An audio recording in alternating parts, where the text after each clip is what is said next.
গরমকালে আমাদের বাগানের অপরাজিতা ফুল গাছে প্রচুর সংখ্যায় ফুল আনতে আমরা কী ধরনের পরিচর্যা করব এবং কী সার ব্যবহার করব সেটা আজকের এই ভিডিওতে আপনাদের সঙ্গে আলোচনা করব। বন্ধুরা, আমার এই যে অপরাজিতা গাছটি, এটা গত বছরের অপরাজিতা গাছ। এই গাছটির এই ডালগুলোকে আমি প্রুনিং করে দিয়েছি এবং তারপরেই নতুন নতুন শাখা প্রশাখা বেরিয়ে এসছে। আর দেখুন গাছে কত সংখ্যায় ফুল ফুটছে। তো কিভাবে যত্ন করছি এবং কি সার ব্যবহার করছি আজকের এই ভিডিওতে আপনাদের সঙ্গে আমি শেয়ার করছি। আপনারাও চাইলে আপনাদের অপরাজিতা ফুল গাছে ঠিক এইভাবে যত্ন করে প্রচুর সংখ্যায় ফুল পেতে পারেন। আমাদের অনেকেরই ধারণা আছে যে অপরাজিতা ফুল গাছে ফুল হয়ে যাওয়ার পরে বা ফল হয়ে যাওয়ার পরে গাছটি হয়তো আর ফুল দেবে না।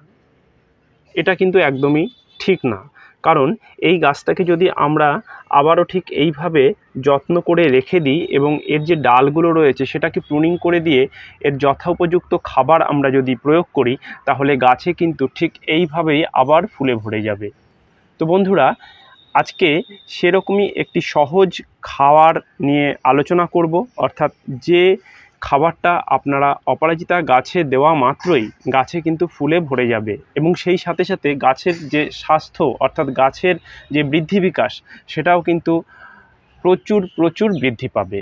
তো গাছ খুব সুন্দরভাবে সেজে উঠবে এবং গাছের কিছু পাতা যেগুলো আমরা দেখতে পাই যে এরকম হালকা ক্লোরোসিসে ভুগছে, সেই সমস্ত সমস্যাগুলো কিন্তু দূর হয়ে যাবে। এবং যে খাবারটি আজকে আপনাদের সঙ্গে আলোচনা করব সেটা কিন্তু সম্পূর্ণ জৈব খাবার এবং আমরা এই খাবার এর আগেও অনেক গাছে ব্যবহার করেছি। তো বন্ধুরা, অপরাজিতা গাছে এই খাবারটি কিন্তু আমাদের ব্যবহার করতেই হবে। আজকে যে সারটির সন্ধান আমি আপনাদের দেব তা অত্যন্ত সহজলভ্য এবং আমরা আমাদের বাগানের প্রায় প্রতিটি গাছেই এই সার ব্যবহার করতে পারি। আর অপরাজিতা গাছে এই সার আমাদের ব্যবহার করতে হবে। তো বন্ধুরা, দেখি, আপনারা অনেকেই হয়তো চেনেন, এটা হলো সর্ষের খোল। সর্ষের খোল আমরা অয়েল মিল অর্থাৎ যেখানে সর্ষে ভাঙানো হয় অথবা যে কোনো মুদিখানা দোকানে পেয়ে যাব। এটাকে সেখান থেকে সংগ্রহ করে নিয়ে আসব। কিলো প্রতি 30 থেকে 32 টাকার মধ্যে এর দাম থাকে।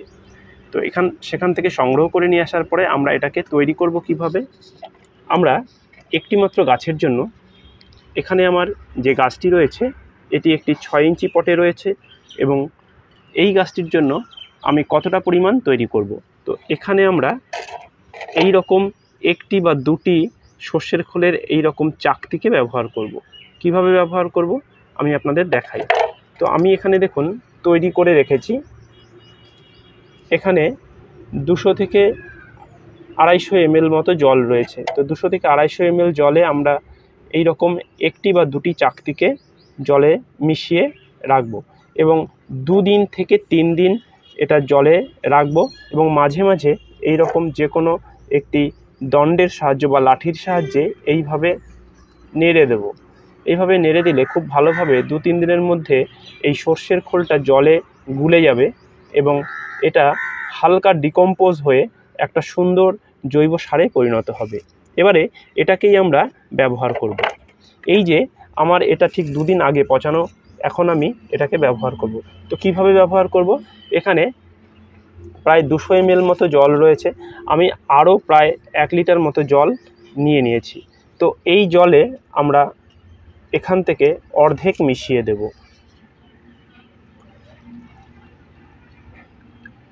প্রায় অর্ধেক মতো মিশিয়ে দিলাম এবং ভালোভাবে এটাকে নেড়ে নিলাম।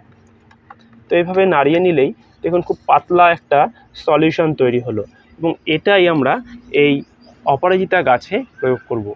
এটা কিন্তু খুব উৎকৃষ্ট একটা জৈব তরল সার এবং এটি প্রয়োগ করলে গাছের সার্বিক স্বাস্থ্য যেমন ভালো হবে, তেমনি গাছে প্রচুর সংখ্যায় কুঁড়িরও দেখা পাওয়া যাবে এবং গাছ কিন্তু খুব ভালোভাবে ফুলে ভরে যাবে।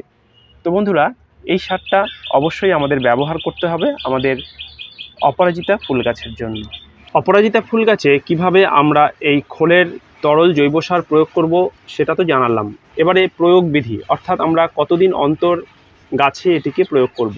তো বন্ধুরা, আমরা মাসে 2 বার সর্বাধিক এই সর্ষের খোলের তরল জৈব সার গাছে প্রয়োগ করতে পারি।